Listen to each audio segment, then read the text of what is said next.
Hello and welcome to SteveKnows. It's time for the weekly news update, and we have new meta features since the version 81 has gone stable, game-changing updates to the browser, new games coming soon, Steam frame rumours hitting production, a meta store cleanup. There is so much to go over. And FYI, if you guys are looking for anything on the Quest store, hardware or software, you can use the code SteveKnows and save yourself some money on anything. Okay, I think that's enough chin-wagging. Let's get started. So starting with the version 81 update, I always get comments like, how are you on 81? I'm still on 79. But these things often come on a rolling basis, and these features are no different. So we've obviously spoken about window anchoring before in the version 81 update. This was showcased with how Instagram could be put onto a wall in the new environment and it would persist there. But now you can pin multiple 2D applications like the browser, which obviously gives you access to all sorts of things like Netflix, YouTube, Discord. You can even put Spotify up on the wall. So you can start laying out a custom space with multi-window support. The multi-window limit has also gone up, increased to 12, although it seems that this feature is also on a rolling basis, so you may have the window pinning feature, but not the 12 limit.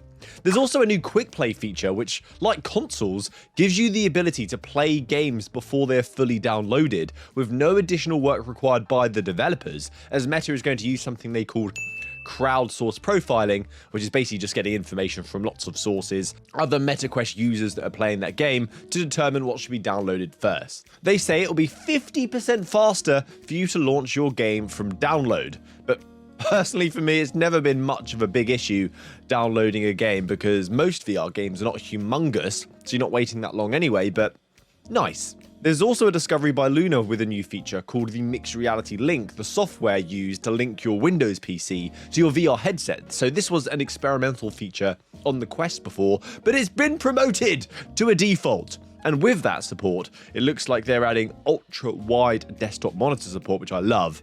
My monitor always changes to a standard 24-inch, 16:9, 1080p sort of display when I'm using these apps, but if I use this now, I'll have an ultra-wide. Also with the ability to have virtual monitors that are ultra-wide, which is so dang cool. The update also refines the Horizon Feed app, that app that's just shoved in your face as soon as you launch your headset and turn it on. They've turned that into organized chaos. It does actually look a lot better. In short, not really a flashy update, but a solid one that improves daily usability. Another update that I find a bit more interesting, a cheeky on the sly update for the web browser to 40.4, has improved the mixed reality ability of the MetaQuest browser by supporting WebXR hit testing, which is leveraging the depth API instead of the static scene mesh that we get when we scan our rooms, meaning web-based mixed reality content can interact accurately with our real-world surroundings, much like our default native Quest apps do. So instead of 3D objects floating in space, the browser can now place them somewhere legitimately, like a coffee mug will be placed on a desk. If there was something walking into a room, it would walk across the floor and around furniture. And because it's using this, there's no initial setup when you're wanting to use web-based mixed reality content. This is a great leap, a great improvement for the Quest browser. It could be the new go-to place for small augmented reality experiences, maybe product demos. We're edging slightly closer to that metaverse from your browser, in quotes, idea that Meta announced.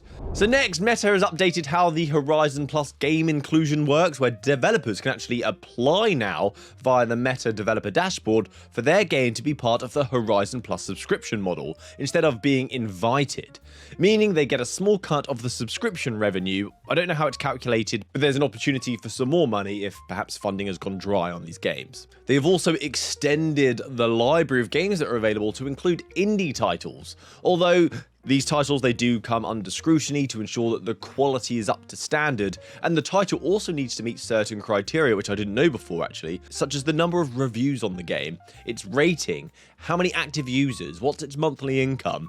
This is a great way to make the library more lucrative, but also it could fill the catalogue up with rubbish, right? But I suppose you're getting more value for that $8 or £6 or £7 a month subscription than you previously were now. Speaking of filling up, and the Horizon Store just got a massive cleanup. Meta has delisted dozens of Gorilla Tag clones and knockoffs that were flooding the storefront, and there were so many, it was pretty hilarious. If you just change the filter to free, it was just full of them. But what do you expect when one of VR's biggest titles on Quest, which has over 3 million active users and makes a ton of money, and still one of the most played VR titles to date, people are going to be inspired by that. They're going to want a cut. But most of these clones offered pretty much the same mechanics, the same art style, the same idea and premise, even using the same branding. So Meta's moderation team seems to be tightening store curation, and for that I thank you.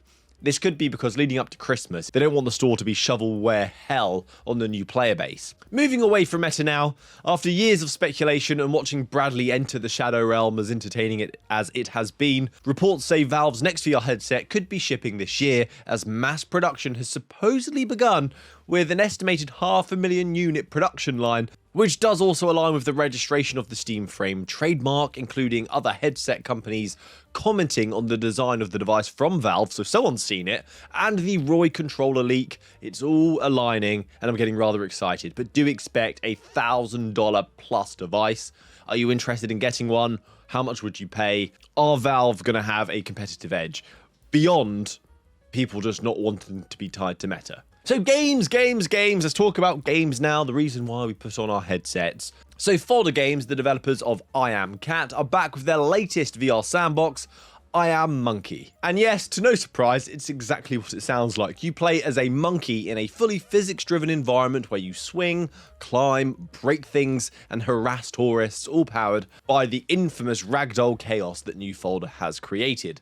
The game includes both single-player and cooperative modes, so you'll be able to scream "monkey" at each other, even though I know that's a different game. Will they get removed from the store? Will Meta think, oh, this is a clone? You'll be playing in a destructive jungle village with dozens of hidden collectibles and gags to find, which is part of the whimsy of this game, is finding those Easter eggs and just having a good time. Cowabunga, dude! The Teenage Mutant Ninja Turtles Empire City hands-on previews are out, and early impressions are looking surprisingly good. So this is a first-person melee brawler where you can play as one of the 4 turtles. That's Leonardo, Donatello, Raphael, or Michelangelo. And I'd like to know, who's your favourite? And if you don't know the name, just put the colour, and then I'll probably comment and let you know the name of your turtle. But each of these has their own fighting style and weapon mechanics also. This game is set across the rooftops and down below into the sewers of New York, featuring smooth locomotion, acrobatic combat, and environmental interactions like blocking attacks with manhole covers. Very TMNT. The art style also perfectly captures that Saturday morning cartoon vibe,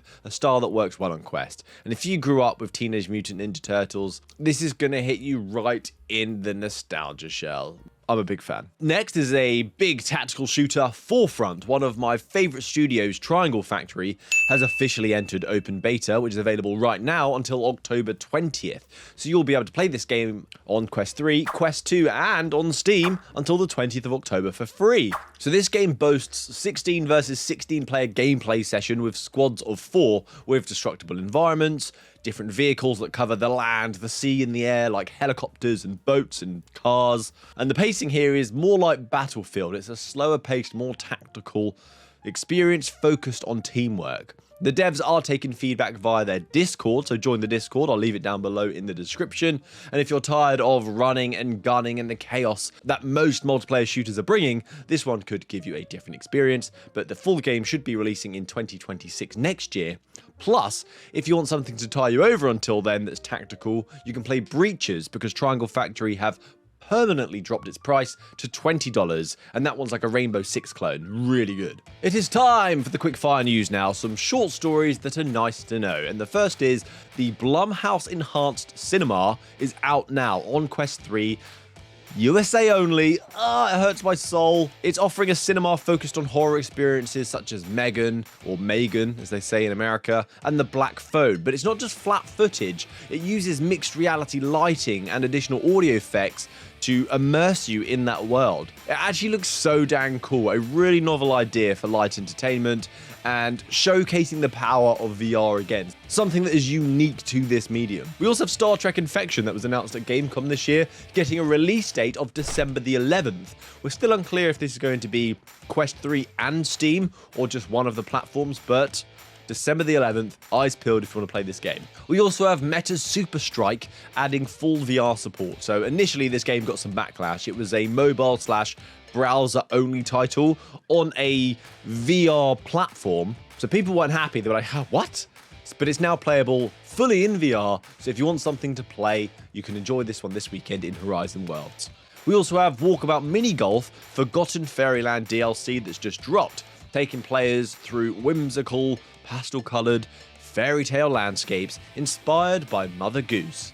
So you'll have floating castles, oversized books, probably up there with one of the most imaginative courses yet by Mighty Coconut. They always knock these DLCs out of the park, and they release them frequently as well, so I know this game has a huge community behind it, and rightly so. So that's it from me today, guys. Thank you so much for watching to the end of the video. I hope there was something here to get you excited to play VR once again, and don't forget to use the code SteveKnows for any discounts or benefits on software or hardware. Please hit subscribe to help itch me closer to that lovely milestone. I would be very, very grateful. But more importantly, have a great week. Happy gaming. Good day!